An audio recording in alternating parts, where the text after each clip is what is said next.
2025 foi um ano intenso e desafiador. Foi um ano de muitas conquistas, também de muito trabalho, de muito planejamento, de muitos projetos encaminhados, protocolados, aprovados. Acima de tudo, foi um ano de muita escuta, de ouvir as pessoas, de falar com a comunidade, de estar mais pertinho delas, na sua casa, no seu bairro, nas ruas. Foi um ano para a gente entender melhor as demandas da nossa cidade e poder encaminhar.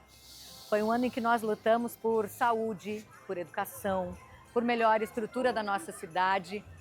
Foi um ano em que nós conseguimos ficar perto, ouvindo cada um, de todos os segmentos, de todas as idades, que esse é o nosso objetivo de trabalho.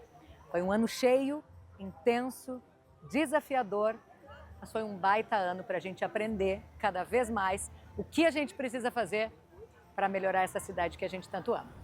Eu te desejo um 2026 assim, cheio de cores.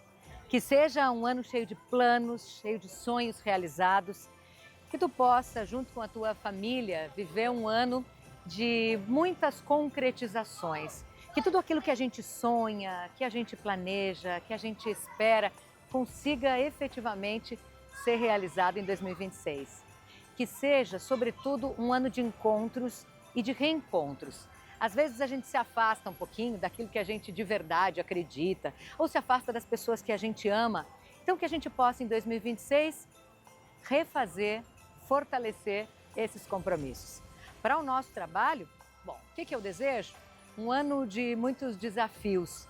Eles nos movem, eles nos tornam melhores. E que a gente possa também compreender que uma cidade melhor se constrói com cada um fazendo a sua parte.